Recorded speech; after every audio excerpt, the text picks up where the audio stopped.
Hi there, my name is Jerry, and I'm a student with Full Sail University. I am currently enrolled in the Interactive Technology Bachelor's Completion Program with a concentration in game design.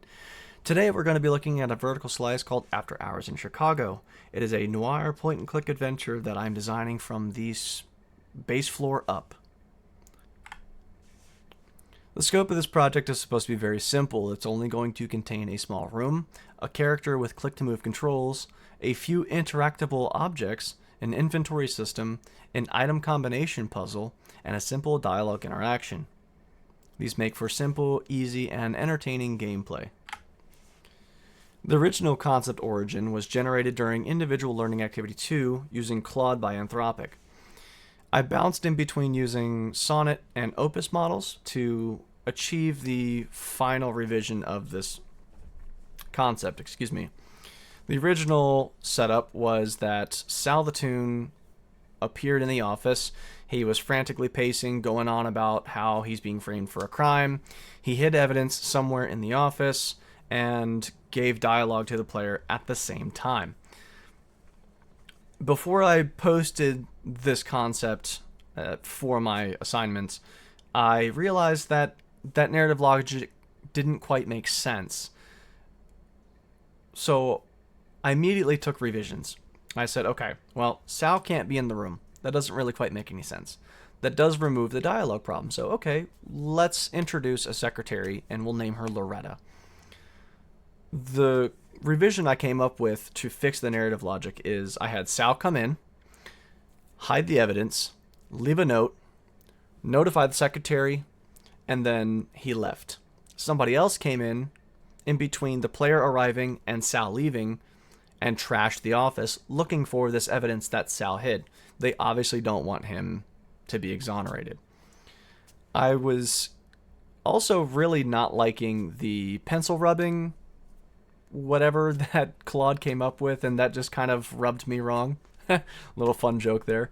So I pulled something that was a little bit more time correct. 1940s, there was lots of espionage going on, and having hidden notes written in lemon juice was something that was a thing. So I said, okay, well, that's actually a good strategy to fix the puzzle and really kind of crisp it out perfect. However, in doing so, the dialogue between the player and Loretta was way too obvious. Loretta basically gave out the solution, and I said, okay, well, I can't do this. I appreciate the student very much for giving me this feedback.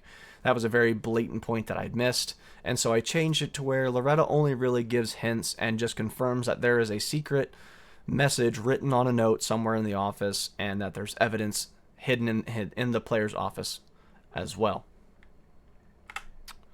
But moving forward, the setting is a private investigator's office in Chicago in 1947. It's placed a few floors up above a jazz club, so there are supposed to be neon lights, kind of background lights filtering in through the windows, through the blinds.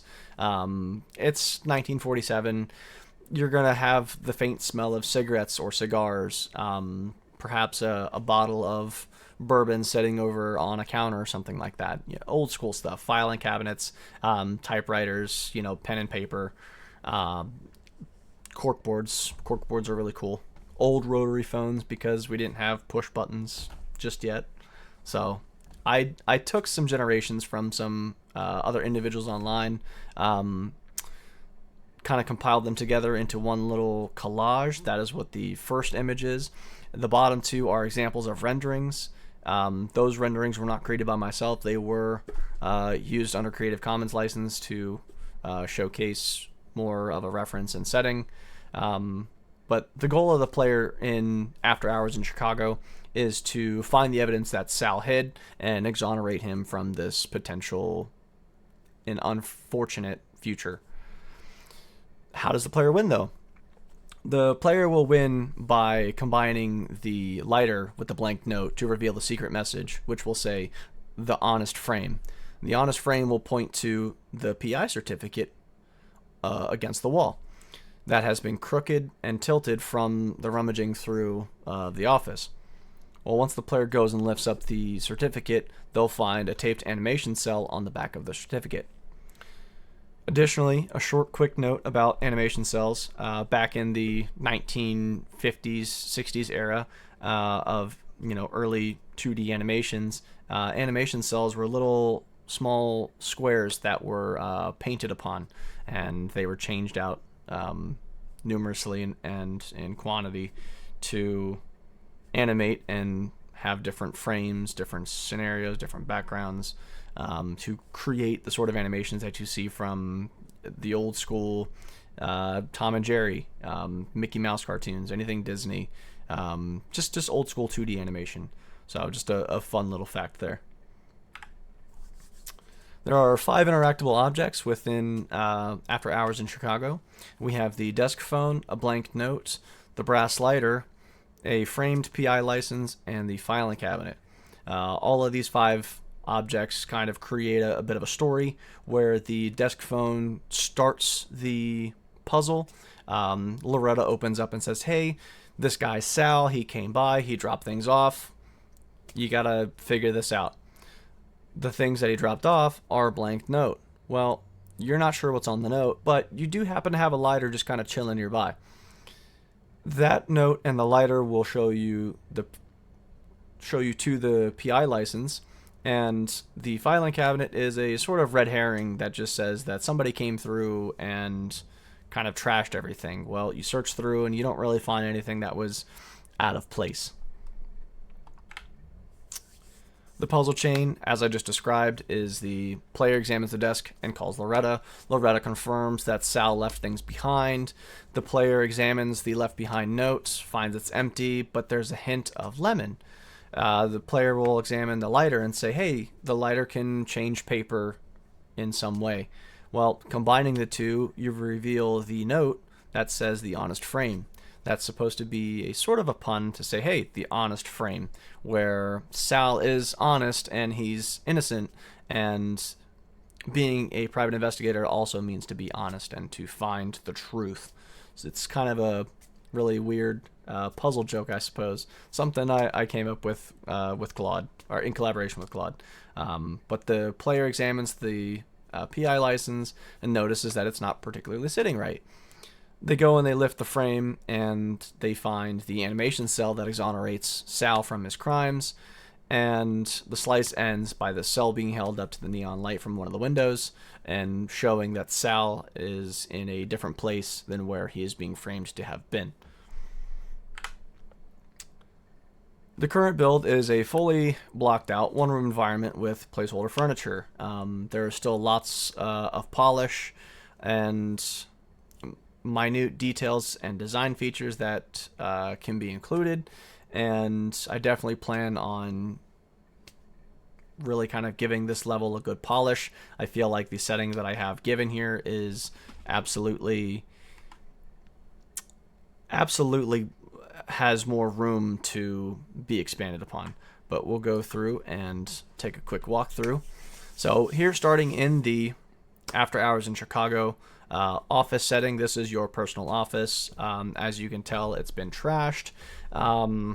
Some major key components that I feel that I should change are: one, I noticed in a previous recording attempt, because I'm very terrible at trying to follow notes and scripts, the ashtray and the lighter that are next to the phone on the desk are scaled improperly, so that's okay. I could include some other changes, such as having one of the filing cabinets tipped over, or both, or two of them, excuse me. Adding some details of adding some rubbish in the cans, maybe tipping the lamps, kind of angling the couch in a strange way, but everything here is completely passable. So if I wanted to, I can walk completely around. We can walk up to the desk if we wanted to. We can walk around the chairs, and I am clicking and holding to move my character, but I can move completely around majority of the areas of the level here. Here's the tossed files and paperwork. I do plan on adding, again, Just some extra details here. Perhaps, something that looks more like a bottle to kind of represent, bourbon or something like that. Perhaps an ashtray over here on the coffee table as well as on the desk. But I believe that based on the reference material and the ideas that I had in my head and some inspiration from the movie Who Framed Roger Rabbit, I believe that the recreation that I have here of a 1940s era private investigator's office is absolutely, for the most part, fleshed out. Back to the presentation. Excuse me. I will absolutely say that this concept and everything I've done so far with the blockout, the idea generation, the reference material gathering, kind of doing revisions on the concept and getting everything built to where it stands at the current moment, is huge for me. Being able to actually firsthand see the design process, starting from coming up with ideas, building the narrative logic, iterating and revising based on peer reviews and feedback, gathering references, and again blocking out, and then finally packaging a product that can be shipped is exciting. It's very exciting. Being a new student to video game development and design, I never knew that there was so many different things that went into a final product. I always knew that there was a number of things, as with everything. For example, manufacturing a car, you have to put all the pieces together. Lego sets, you have to put all the pieces together. Video games are no different, where all the pieces get collected and put together in certain orders and ways and methods, and you create games. So, really cool thing, one of my favorite passions, and that's led me to this career. One of the biggest lessons, aside from simply just understanding or getting thrust firsthand into the design pipeline here, was how the industry is evolving and how new technologies such as weak advanced intelligence, and I say weak in a sense that large language models such as Claude, ChatGPT, Gemini do not have the capacity to think on their own, which would be in turn the opposite of strong AI.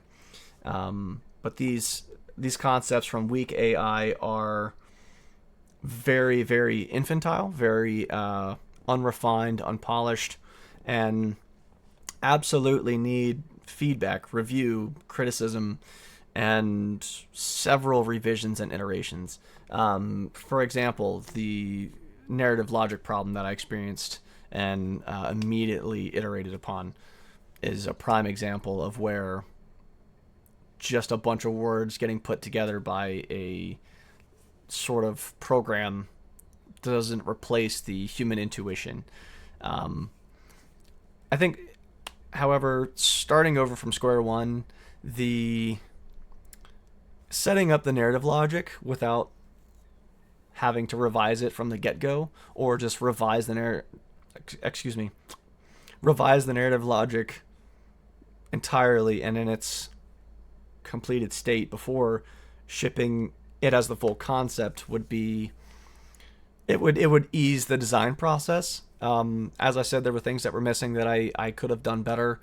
I've had 2 revisions since I created the original concept, and being able to actually go forward and say, hey, let's test this out really quickly in terms of like a thought process, get it reviewed by peers, and then go forward with it would be a huge step.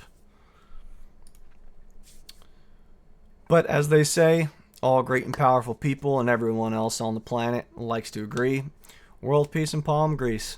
Keep that hair slick, keep those files in check, and remember, bribe your local cop. I'm just kidding. Don't actually do that. I am Jerry, and my voice is starting to throw out because this is probably the 4th time recording this, and I apologize for that. But this here is my vertical slice of After Hours in Chicago, and I hope that you can join me on the next showcase and presentation. Thank you much, and take care.